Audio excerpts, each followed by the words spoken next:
What's going on, everybody? I am here today to do a review for F1. F1 is a movie that I first learned about last year when I saw the teaser trailer, and about a year ago from today. And when I saw it, I said, I am completely locked in. The teaser trailer wasn't probably even a minute long. It showed a little clip here and there, and I was completely locked in just from a teaser trailer from a year ago. Now, if you got me from then, you got me locked in for good. And you know what? This movie was well worth the wait. So F1 is directed by director Joseph Kosinski, who also directed Top Gun Maverick, and is considered to be a high-octane sports drama that puts you into the roaring world of Formula One racing. Starring Brad Pitt as the veteran Sonny Hayes and Damson Idris as his ambitious rookie teammate Joshua Pierce, the film aims to combine adrenaline-fueled racing with emotional resonance.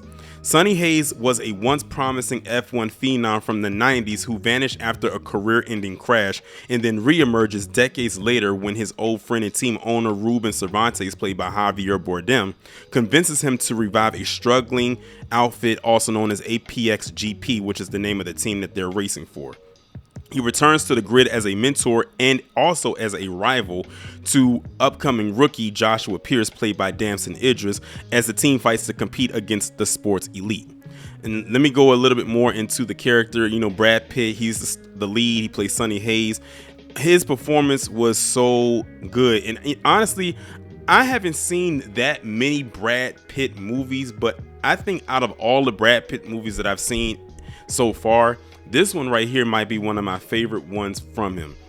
He delivers as a veteran charisma type of emotional depth character. According to what critics have said, they said that he channels the Maverick type of role, as I guess they're relating it to Tom Cruise in Top Gun Maverick. And don't come for me in the comments. I have not seen Top Gun Maverick, and don't come for me again when I say this, but I haven't seen Top Gun.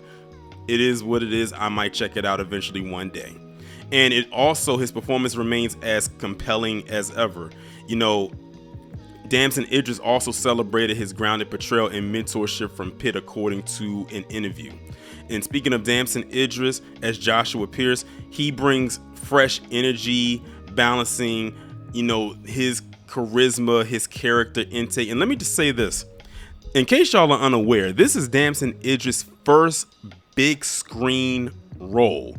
Many people know Damson from Snowfall. That's the first time people really got to know him.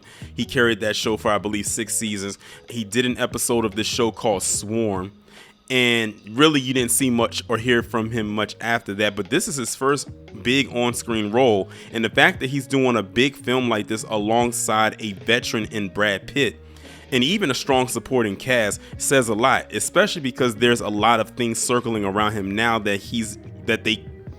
there are rumors that he could possibly be the next Black Panther or the new T'Challa. He's like in the front running. There's been a lot of candidates, but right now he is the front runner. And I have a feeling that after seeing this movie, I would not be surprised if Marvel gave him a call and said, look, we want you. Because he actually did so well in this role that you would think that he has been acting on the big screen for a while now. You would never think that this was his first big film. But shout out to Damson Idris. And also, to the supporting cast, you have Carrie Condon, who plays the team technicals director. In the movie, she's known as the first female or the first woman to actually play, or not play, but actually do this particular part. And of course, she also goes into being the love interest to Brad Pitt's character. And then also you have Javier Bardem, who also plays a major part. He is basically the manager. He's the one that kind of brings Brad Pitt's character out of retirement. They used to race together, so they have a history. They've known each other for a very long time, and he's a person who's willing to take a chance on this guy when the rest of the world really would not take a chance on him based on his past. The writing in this movie was so good. It was so compelling. I like because it was a mixture of drama. So you had your drama there, and there was also a sprinkle of comedy in there without it being goofy to the point where you think that you're watching a comedy movie and not really understanding what it is. The script relied on familiar sports drama tropes such as mentorship, redemption, generational tension, while predictable in places. Dialogue frequently injects humor and character, like I just mentioned, while keeping the pacing sharp and also engaging.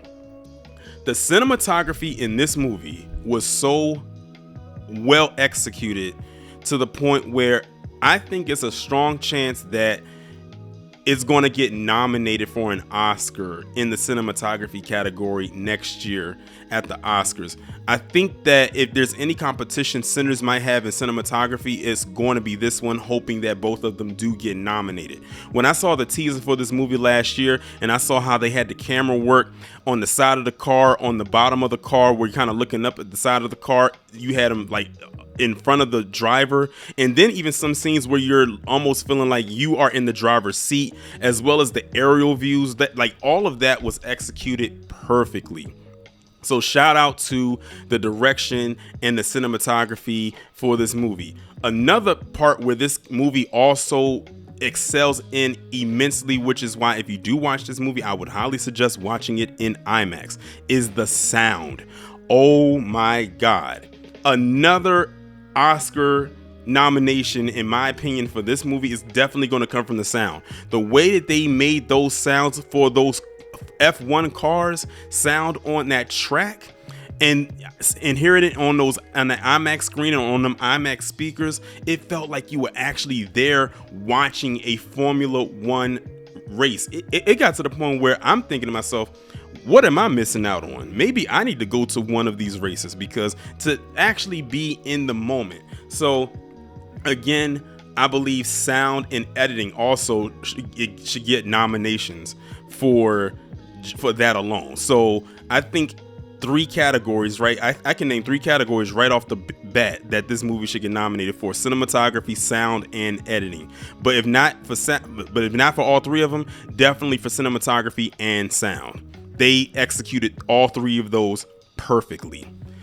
At its core, F1 explores the themes of redemption, legacy, mentorship, and generational fiction. On one side of the aisle, Sonny's search for one final shot at glory, and then you have on the other side Joshua's fight to define his own path under pressure and expectation. Teamwork and passion echo throughout. It painted F1 as both sport and as family, because again, you have the Sonny character played by Brad Pitt, who again is coming back from basically being an unknown. He is considered to be a has-been, or as one thing they said in the movie, a never was. He was racing. He's now pretty much living in his truck or his van. He's homeless. He's broke. This man had a gambling problem, and he raced for a little odd change here and there, and he did it just because. And then on the flip side, you have Joshua Pierce, played by Damson Idris, who is the young rookie up and coming, and he is, he's all about the flash, having a social media presence, but at the same time, he's never won anything. So it's like, why are you celebrating and you haven't won anything? We get it, you're the up and coming rookie, people are going to be focusing on you, but at the same time, you need to have yourself humbled. So that's where the meeting of the past and the present come together. Of course, they're going to clash, and then of course, they find common ground in a middle area to make everything work for themselves and individually. But of course, with every film, there are pros and there are cons. But let me go over my pros first. The pros that I have for this movie is that the racing scenes were immersive, they were electrifying, perfect for IMAX, which is what I said. And by the way, I didn't say this before, but I was able to see this movie a few days before it got released. I'm actually recording this on Monday, June 23rd, 2025, and the movie comes out on Thursday or Friday, depending on how your scheduling is. But IMAX, if you watch this movie, I highly suggest that you see it in that way you can get the full scope of everything. Another pro that this movie has is that it has strong, solid leads.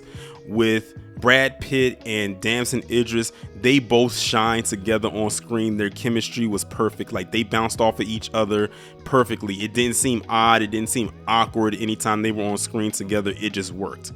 The last pro that I have for this movie is that the direction of this movie was just outstanding. The direction was good. The cinematography was on point. The sound was so great. The editing, those three things are going to be the standouts for me, if nothing else does. For this movie, those are the three top things for me, even more so than the acting. And it's not saying that the acting was bad. It's just that those technical things really stood out for me.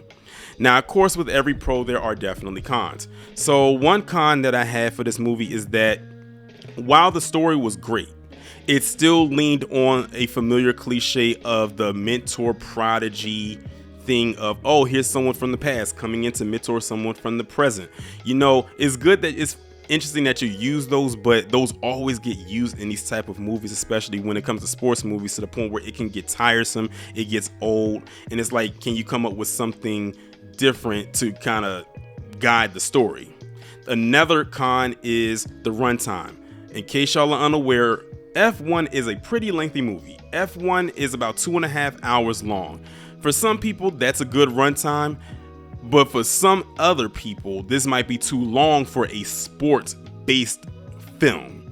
And you know, because the movie is so long and like that, of course, a lot of it is packed with story. But I think this is one of those things where it could be a pro and a con. It could be a pro if you like a longer movie, but it could be a con to those who can't stand movies that are too lengthy in time. So that could be a con for some people. The last con that I have for this movie is that some supporting parts, like the corporate subplot of the movie, was not fully explored. Like, there were other little subplots that were going on in the movie, such as people kind of throwing people under the bus and other contractual things I don't want to go into, because then I'll go into like spoiler territory and you'll see it for yourself. It's like they kind of touched on it. They leaned in a little bit, but they didn't go too much into it. But then I guess that can go back to the con about the runtime. If they started to do that, it would be longer. So I guess that's why they ended up having to do that. Maybe they'll have a director's cut where it goes into that a little bit more. But in conclusion, F1 is an old school summer blockbuster built for the big screen. It has a lot of adrenaline backed by a lot of emotion, charisma, and it's technically polished. It's not reinventing the genre, but what it does do, it does with, I guess you can say, a lot of flair. So if you're craving, I say, a compelling underdog tale that's wrapped in a Grand Prix racing style thing. And before I finish this off, shout out to them for giving Lewis Hamilton multiple cameos in this movie, even if some of them were in the same scene, because Lewis Hamilton, that's how I got familiar with F1 racing, was through him. So shout out to them for doing that. But if you enjoy all of that, if you're a fan of Grand Prix racing or F1, you're going to enjoy this. And even if you aren't and never watched an F1 race in your life, I'm sure you're going to enjoy this movie as well. But all in all, that is going to be my review for F1. Y'all let me know what you think down in the comments, and I will talk to you in the next one.